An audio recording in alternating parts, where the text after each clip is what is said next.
Breaking చూస్తున్నాం. విజయవాడలో BJYM ఆమరణ నిరాహార దీక్షను పోలీసులు భగ్నం చేశారు.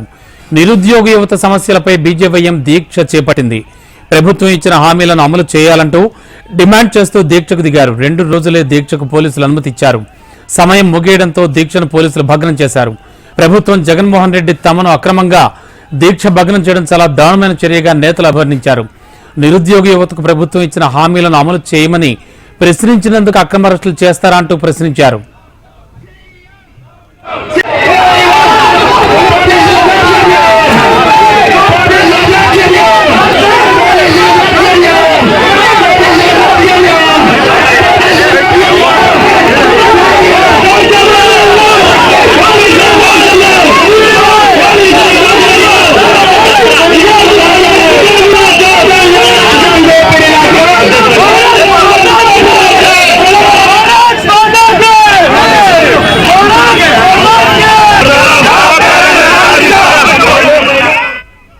HMTV on screen exclusive visuals చూస్తున్నాం. లైవ్ లో విజయవాడలో బీజేవైఎం ఆమరణ నిరాహార దీక్షను పోలీసులు భగ్నం చేశారు.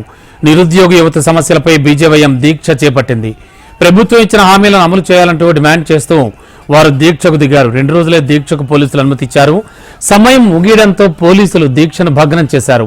ఇక ప్రభుత్వం కానీ జగన్మోహన్ రెడ్డి తమను అక్రమంగా ఈ దీక్షను భగ్నం చేయించడం చాలా దారుణమైన చర్యగా నేతలు అభివర్ణిస్తున్నారు.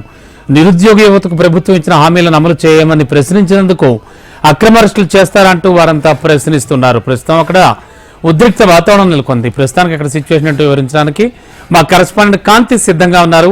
కాంతి, యాక్చువల్ గా జరిగింది ఏమిటి? ఎంతసేపు అయింది వీళ్ళ నిరాహార దీక్షను భగ్నం చేసి? ప్రస్తుతం పరిస్థితి ఏమిటి? బాబు, రాష్ట్రంలో నిరుద్యోగ యువత తరపున భారతీయ జనతా యువమోర్చా ఆధ్వర్యంలో గత 2 రోజులుగా విజయవాడలోని జింకానా గ్రౌండ్స్ లో ఆమరణ నిరాహార దీక్షకు మిట్టా వంశీ కూర్చున్నారు. ఈ నేపథ్యంలో జాబ్ క్యాలెండర్ ను విడుదల చేసేంత వరకు ఆమరణ నిరాహార దీక్షను కొనసాగిస్తామని చెప్పడం జరిగింది. ఈ నేపథ్యంలో ఈ రోజు అతని ఆరోగ్యం క్షీణించడము, అందులో దాంతో పాటుగా 2 రోజులు మాత్రమే ఆయనకు సమయం ఇచ్చారు. సమయం ముగిసిపోయింది. ఆయన కూడా దీక్షను విరమించేది లేదు.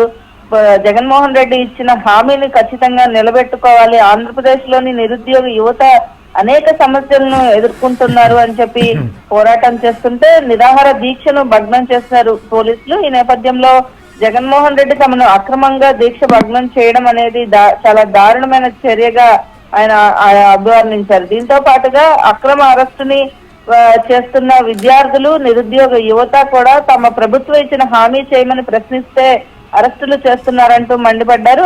అరెస్టు చేసిన వారిని, అక్కడ ఉన్నటువంటి కార్యకర్తలను అరెస్టు చేయడంతో పాటుగా ఎవరైతే నిరాహార దీక్షకు కూర్చున్న వంశీకృష్ణను పోలీసులు హాస్పిటల్ కి తరలించడం జరిగింది. అయితే దాదాపు ఒక అరగంట పాటు ఈ అంశానికి సంబంధించి, అరెస్టుకు సంబంధించి పోలీసులు మోహరించడము, వారితో చర్చలు జరపడం కూడా జరిగింది. అయినప్పటికీ ఇక్కడ దీక్ష విరమించేదే లేదు, నిరుద్యోగ సమస్యల పట్ల ఖచ్చితంగా పోరాటం చేసి తీరుతాను అంటూ ఆయన తేల్చి చెప్పడంతో ఈ ఏదైతే పోలీసులు నిర్ణయం తీసుకుని అతన్ని హాస్పిటల్ కి తరలించడం జరిగింది. అలాగే మిగిలిన వారిని కూడా అరెస్ట్ చేసి వివిధ పోలీస్ స్టేషన్లకు తరలించారు. రామబాబు.